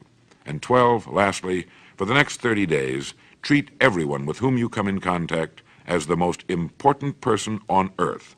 If you'll do this for 30 days, you'll do it for the rest of your life. In the next recording, I'll talk to you about greener pastures. But now in closing, remember the words of Walter Dill Scott of Northwestern University. Success or failure in any undertaking is caused more by the mental attitude even than by mental capacities. Thank you. For some time now, I've been interested in a discovery about human behavior called self-image psychology. You may already be familiar with the self-image idea. This is the principle that each of us is controlled by his mental picture of himself. If you've thought much about it, I'm sure you agree that a good self-image is vital to our happiness and to the achievement of our goals in life. But if you aren't yet familiar with this new idea, let me introduce it by quoting my old friend Dr. Maxwell Maltz, who said, "The most important psychological discovery of this century is the discovery of the self-image." Our self-image is our own conception of the sort of person I am. Each of us builds a self-image out of his beliefs about himself. It's unconsciously formed from past experiences, our successes and failures, our humiliations and triumphs. It determines the way we interpret other people's reactions to us. In short, this mental picture we have of ourselves turns out to be a kind of life-governing device. Now, that's the most significant part of the whole self-image principle, that our mental picture determines our interpretation of everything that goes on about us, our reactions to life and other people, our feelings, thoughts, actions, even our abilities. We are the person we believe ourselves to be, if we're anywhere near normal, and we're consistently that person in everything. Now, it's interesting, isn't it? It's exciting, too, when we realize that our self-image can be changed. If for one reason or another we've developed an image that's too limited to permit our achieving maximum results in life, that image can be enlarged, improved. There's one point to keep in mind here, though. We can't outgrow the limits we impose on ourselves. Our thoughts, habits, even our abilities must be those of the person we believe ourselves to be. We can set new limits in place of old ones, but we can't surpass the limits of our current self-image. There's a story about a Wisconsin farmer who was walking through his fields one day when he stumbled over a little glass jug in his pumpkin patch. Out of curiosity, he poked a young pumpkin through the neck of the jug, being careful not to break the vine. Then he placed his little experiment back on the ground and walked away. When harvest time came, the farmer was working his way down a row of big ripe pumpkins when he again came upon the glass jug. But this time it looked different. Picking it up, he discovered that the young pumpkin he'd poked inside now completely filled its glass prison. Having no more room, it had stopped growing. The farmer broke the jug and held in his hand a runt pumpkin, less than half the size of all the other pumpkins and exactly the shape of the jug. Well, people aren't pumpkins, but our self-image is something like that jug. It determines the size and kind of person we become. The similarity ends with the fact that we can remove our self-imposed limitations by enlarging our self-image. We form a mental picture of ourselves through experience, and we can change that picture the same way, through experience. If the actual experience we need is not available to us, we can, according to self-image psychology, create that experience synthetically. Now, scientists agree that the human nervous system is incapable of distinguishing between actual experience and the same experience imagined vividly and in complete detail. Worry is a good example of this synthetic experience. When a person worries about something, he projects himself mentally, emotionally, even physically, into a situation that hasn't even occurred. The man who worries intensely about, well, say, failure, finds himself experiencing the same reactions that accompany actual failure, feelings of anxiety, inadequacy, and humiliation, and eventually headaches and an upset stomach. As far as his mind and body are concerned, he has failed. And if he worries about it long enough, if he concentrates on failure intensely enough, he will upset himself to the extent that he will fail, and he'll get sick. Now, everything can be used in either of two ways, positively or negatively, constructively or destructively. Worry is the negative use of creative imagination. It's a negative synthetic experience.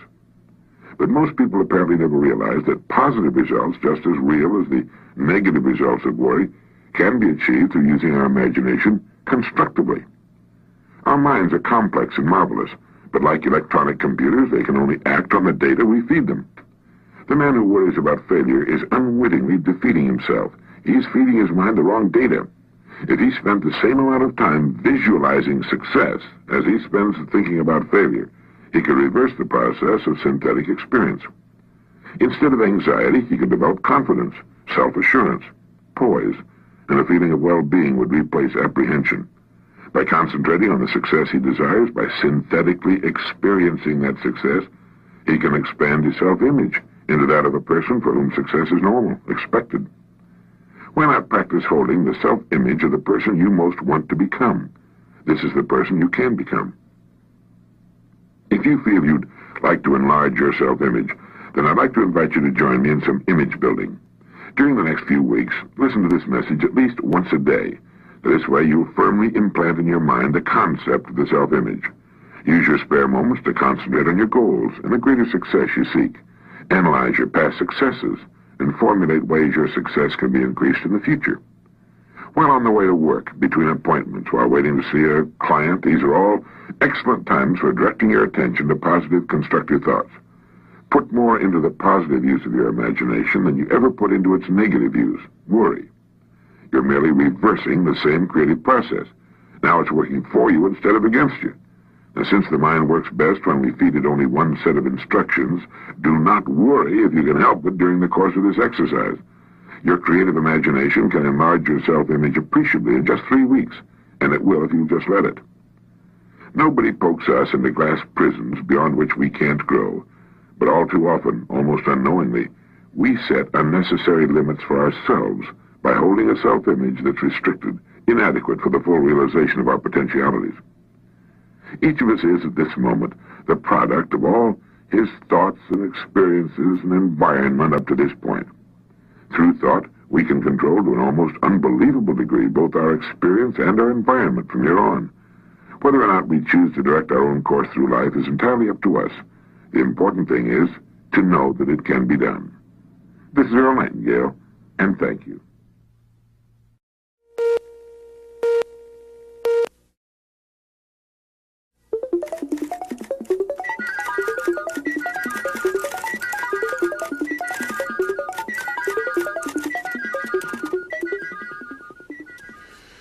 Maybe you saw the news item some time back about a Canadian farmer who sold his Stradivarius violin for, I think it was in the neighborhood of $60,000.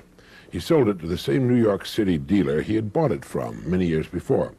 The dealer paid him more for it than he had paid, and that's because, of course, the violin had appreciated in value over the years and because of the shrinking buying power of the dollar. But the farmer sold his precious violin by the world's most famous violin craftsman because, as he put it, I'm getting old and I have no children to leave it to.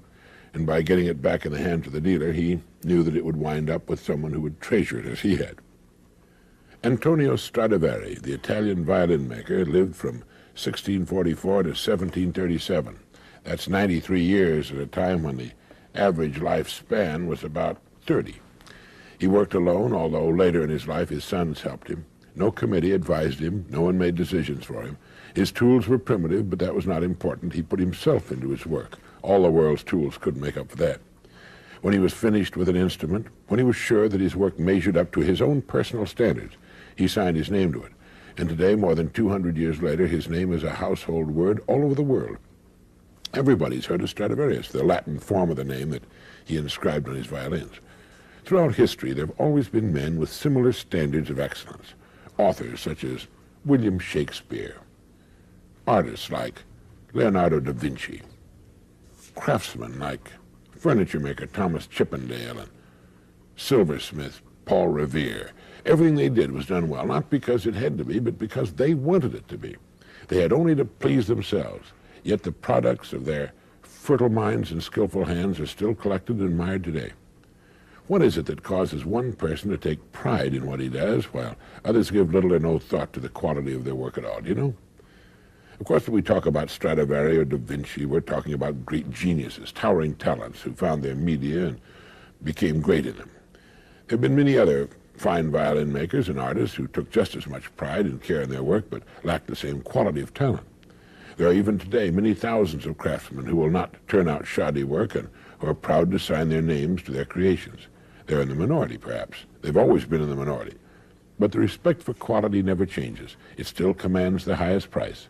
It's still revered wherever we find it. And the person creating it has gained for himself two precious assets. First, he's built the kind of security that lasts a lifetime. He need never worry about his income. And second, his work is a source of satisfaction and joy to him. He derives deep satisfaction from being an uncommon person. And now a moment for this message.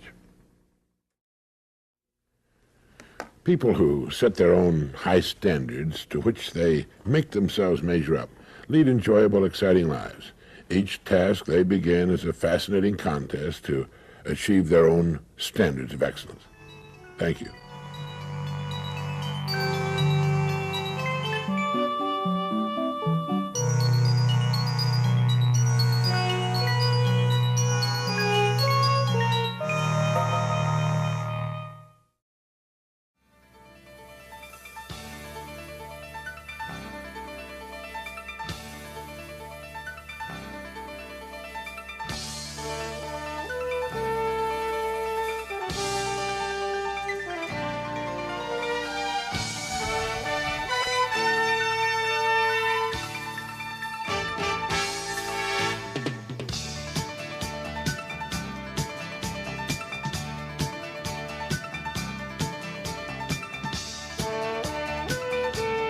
Hello, I'm Earl Nightingale, and I want to tell you a little story which could make a wonderful difference in your life.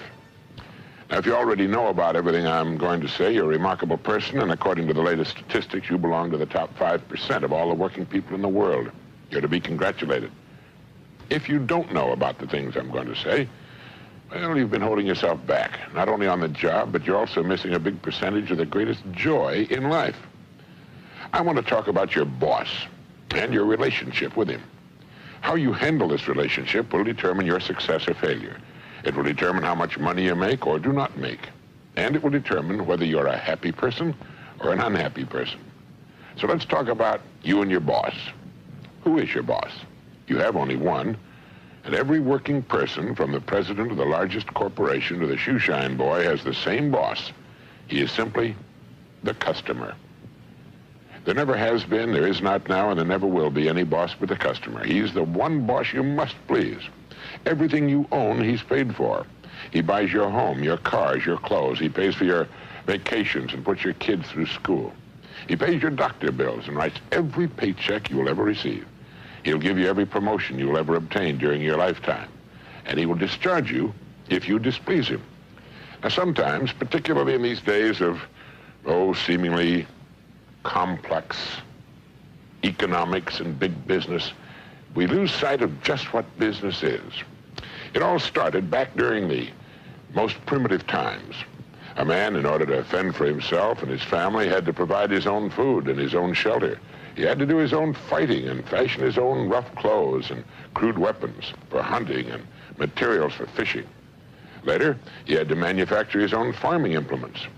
In short, each man had to personally take care of every department of life. Now, naturally, it came about that men and women with certain talents appeared. One was particularly adept at fashioning spears, another at fishing, another at hunting, another at making garments, and so on. And it was only natural that soon these individuals found that they could best spend most of their time in the pursuit of that which they were most talented at and trade their production for the production of others. As a result, the man who made spears found that others would give him a share of their food, clothing, and so on if he'd provide them with spears. Thus, trade and commerce began. Now, it's far more complex today, but still based on the same principle. A person's money is the result of his production, and he trades it for things he needs and wants. And it's here that logical discrimination comes into the picture. Now, since his money is the result of his work, it's left to his discretion where he spends it. And it's here that he assumes the role of boss. He will spend his money only with those whom he feels have earned it. And this is as it should be. You and I are exactly the same way. If someone treats you badly in any way, then you instinctively feel that he hasn't earned your business, and you'll withhold it from him. And our prosperity as individuals hinges directly on our attitude toward what we do for a living. The man who works on an automobile assembly line might not think much about the car at the point of sale, or about the family which will eventually buy and travel in that car. But that family pays his salary, and they will withhold the purchase of the car on which he works if it does not earn their respect and admiration. If you doubt this, even for a moment, think of the cars which once were popular and which can no longer be seen on the road. This applies to all products. Having earned a successful place in the economy should never be confused with keeping it. It must be earned every day, year in, year out. There's not a company that could not go out of business. Everything depends on how the boss is treated, the boss being the customer. And yet the customer is eminently fair, just as you are. He can be won back, and if he's treated with the importance he deserves, he can, in a few years, bring a lot of other people into your place of business. Now, let me tell you something you may not have thought about. If you got in your car and started driving across the country, you'd pass many thousands of businesses, from small restaurants, drugstores, grocery stores, and gas stations to great sprawling corporate complexes covering hundreds of acres and employing thousands of people. By simply looking at each one, you can tell how they're treating the boss. Did you know that your rewards are in exact proportion to your service? Well, that's right. We're paid exactly what we earn, but no more. And you can tell by looking at any business exactly what it has earned by seeing what it has. And it's the same with people. We get back exactly what we earn, but not a penny more. And this, again, is just the way it should be. A person might be underpaid for a while, but the scales of life balance eventually. And he will, in the end, receive just what he's earned. There are, of course, two ways in which we're paid for what we do. One is tangible in the form of money, and the other is intangible, but just as important.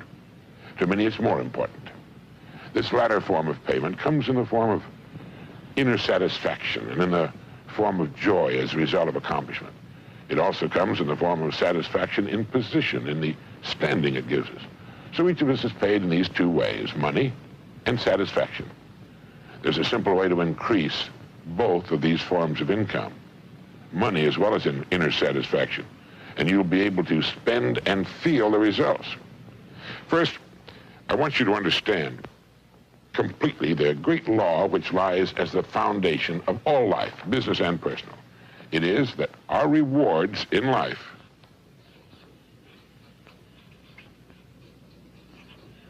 will always be in exact proportion to our service.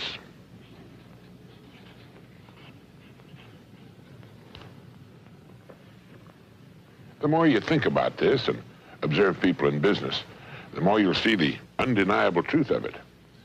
Now try as best you can to estimate the proportion of your total ability you have been giving to your work. I don't think anyone gives 100%. I don't think it's possible to give 100%. Day in and day out, I know I don't. But estimate what you consider to be the percentage you have been giving to your work. Would you say it's been 30%, 50%? Anyway, try to decide. Now, since your rewards will be an exact proportion to your service, well, you can increase your income, both financially and from an inner satisfaction standpoint, simply by narrowing the distance between what you have been giving to your work and the 100%, which it may be said you could give under ideal conditions. Now, you don't have to ask for a raise. The income will appear of its own accord and at the right time. You may want to question this, but try to take my word for it. Now, the second point I want to make is this. If you begin to do your work better than you've ever done it before, you will immediately begin to receive incalculably more inner satisfaction. You'll also find what may have been a boring or uninteresting job will take on new meaning and interest. No matter what it is you do during the entire working day, try in every case to do a little more than you have to, more than you're being paid for, because unless you do more than you're being paid for now, you can't justify an increase in pay. And the third point I want to make is this. Each of us is interdependent. As I pointed out earlier, other people pay our salaries, buy our homes, clothe, feed, and educate our children. Therefore, we depend on others for our very lives, just as they depend upon us. Now, if we expect others to give us excellent service and fine products for the money we spend, doesn't it make good sense that we should treat them the same way? Every hour spent at our work should be spent in the attempt to give the best of which we're capable. A baker's dozen for the money our company's customers spend for our products and services, and with which our salaries are paid.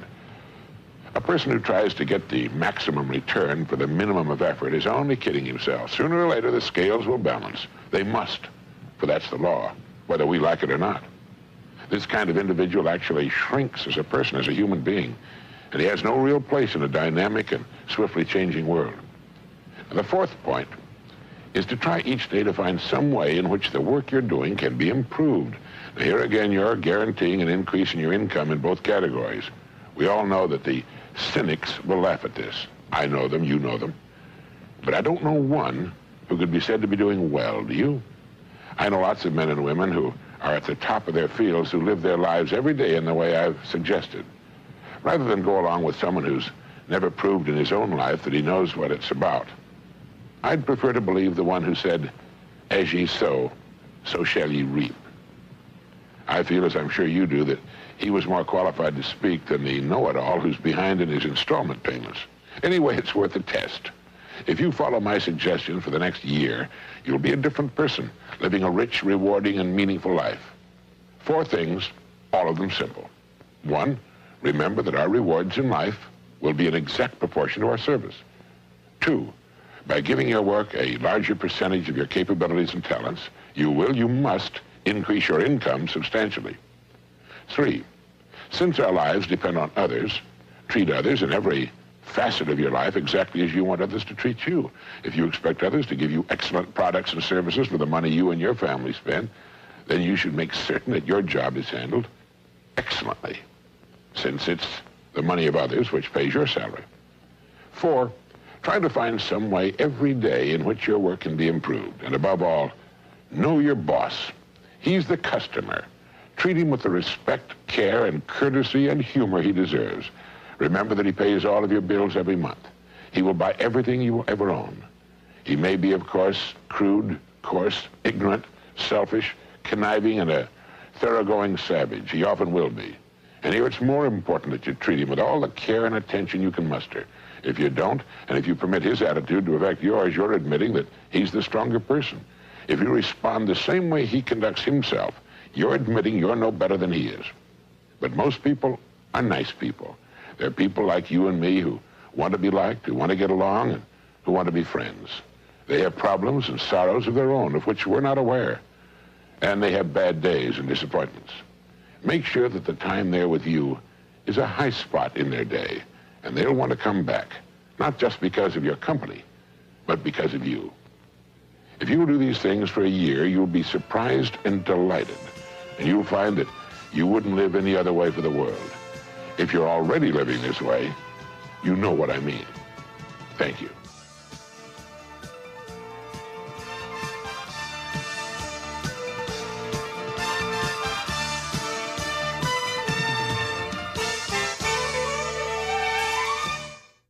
This is Earl Nightingale. I'd like to tell you about the strangest secret in the world. Some years ago, Albert Schweitzer, the great doctor and Nobel Prize winner, was being interviewed in London, and a reporter asked him, "Doctor, what's wrong with men today?" The great doctor was silent for a moment, and then he said, "Men don't think. It's about this that I want to talk with you. We live today in a golden age. This is an era that man has looked forward to, dreamed of, and worked toward for thousands of years. But since it's here, we pretty well take it for granted. Ours is a land of abundant opportunity for everyone. But you know what happens? Let's take 100 men who all start even at the age of 25.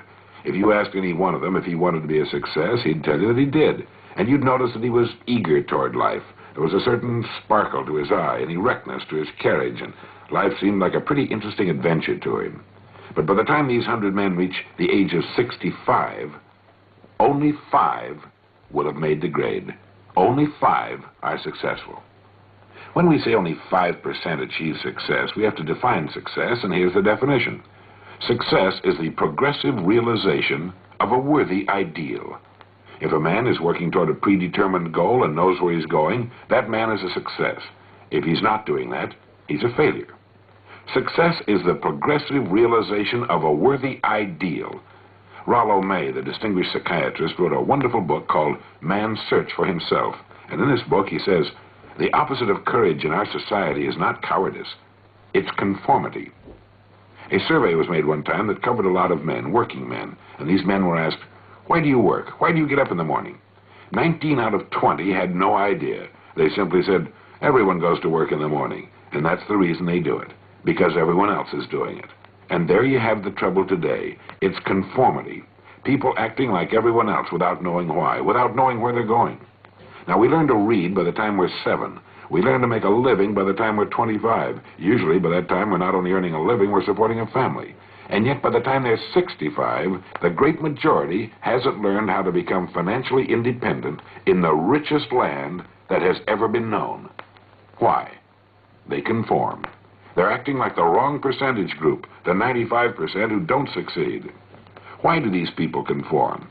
Well, let's get back to our definition of success. Who succeeds? The only man who succeeds is the man who is progressively realizing a worthy ideal. He's the man who says, I'm going to become this, and then begins to work toward that goal. He succeeds because he knows where he's going. Think of a ship leaving a harbor, and think of it with a complete voyage all mapped out and planned. The captain and crew know exactly where the ship is going and how long it will take. It has a definite goal, and it will reach that goal. Now let's take another ship, just like the first, only let's not put a crew on it, or a captain at the helm. Let's give it no aiming point, no goal, no destination. We just start the engines and let it go. I think you'll agree with me that if it gets out of the harbor at all, it will wind up on some deserted beach, a derelict. It can't go anyplace because it has no destination and no guidance. And it's the same with a human being. I'll tell you who the successful people are. A success is the school teacher who's teaching school because that's what he or she wanted to do. The success is the woman who's a wife and mother because she wanted to become a wife and mother and is doing a great job of it. The success is the man who runs the corner gas station because that's what he wants to do. The success is the successful salesman who wants to become a top-notch salesman and grow and build with his organization. A success is anyone who is doing deliberately a predetermined job because that's what he decided to do deliberately. But only 1 out of 20 does that. That's why today there really isn't any competition unless we make it for ourselves.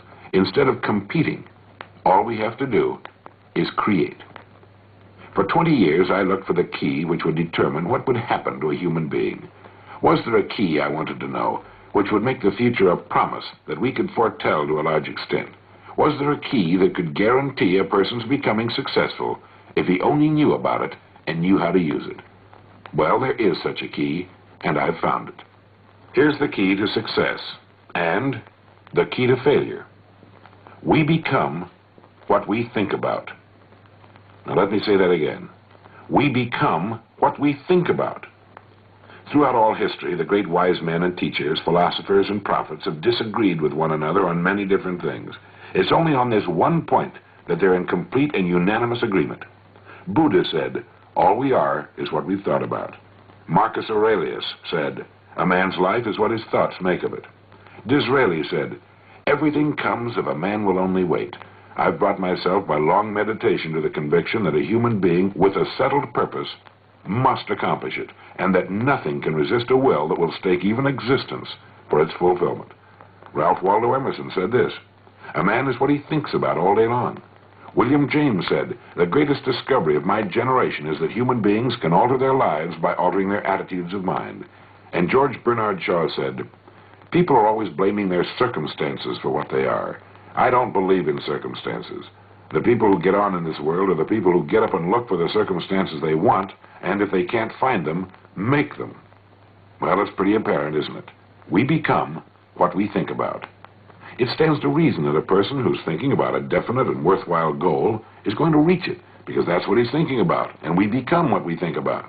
Conversely, the man who has no goal, who doesn't know where he's going, and whose thoughts must therefore be thoughts of confusion and anxiety and fear and worry, becomes what he thinks about. His life becomes one of frustration, fear, anxiety, and worry. And if he thinks about nothing, he becomes nothing. You see, the human mind is the last great unexplored continent on Earth.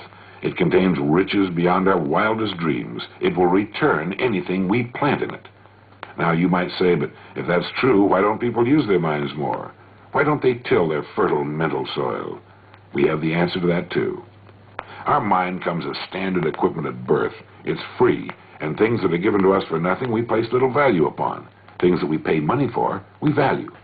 The paradox is that exactly the reverse is true. Everything that's really worthwhile in life came to us free. Our minds, our souls, our bodies, our hopes, our dreams, our ambitions, our intelligence, our love of our families and children and friends. All these priceless possessions are free. But the things that cost us money are actually very cheap and can be replaced at any time. A good man can be completely wiped out and make another fortune. He can do that several times. Even if our homes burn down, we can rebuild them. But the things we got for nothing, the really valuable possessions, we can never replace. The human mind isn't used merely because we take it for granted. It can do any kind of a job we assign to it, but generally speaking, we use it for little jobs instead of big important ones. Universities tell us that most of us are operating on about 10% of our abilities. Decide now, what is it you want? Plant your goal in your mind. Give yourself direction and a destination. It's the most important decision you'll ever make in your life. You see, the very law that gives us success is a two-edged sword. We must control our thinking. The same rule that can lead a man to a life of success, wealth, happiness, and all the things he's dreamed of for himself and his family, that very same law can lead him into the gutter. It's all in how he uses it, for good or bad. This is the strangest secret in the world. Remember these words from the Sermon on the Mount, and remember them well. Keep them constantly before you. Ask, and it shall be given you. Seek, and ye shall find. Knock, and it shall be opened unto you. For every one that asketh receiveth, and he that seeketh findeth, and to him that knocketh it shall be opened. It's as marvelous and as simple as that. In fact, it's so simple that in our seemingly complicated world, it's difficult for an adult to understand that all he needs is a purpose and faith. Above all, don't worry. Worry brings fear, and fear is crippling. The only thing that can cause you to worry is trying to do it all yourself. Know that all you have to do is hold your goal before you. Everything else will take care of itself. Remember also to keep calm and cheerful. Don't let petty things annoy you and get you off course. Prosperity is founded upon a law of mutual exchange. Any person who contributes to prosperity must prosper in turn himself. Sometimes the return will not come from those you serve, but it must come to you from someplace, for that's the law. For every action, there is an equal and opposite reaction. There are no exceptions to a law. You can drive down any street in America, and from your car estimate the service that's being rendered by the people living on that street. Had you ever thought of this yardstick before? It's interesting. Once this law is fully understood, any thinking person can tell his own fortune. If he wants more, he must be of more service to those from whom he receives his return. If he wants less, he has only to reduce this service. This is the price you must pay for what you want. If you believe you can enrich yourself by deluding others, you can end only by deluding yourself. It may take some time, but just as surely as you breathe, you'll get back what you put out. The prisons, and we're going someplace, so we should make our time here an exciting adventure. The architect of the universe didn't build a stairway leading nowhere. And the greatest teacher of all, the carpenter from the plains of Galilee, gave us the secret time and time again. As ye believe, so shall it be done unto you.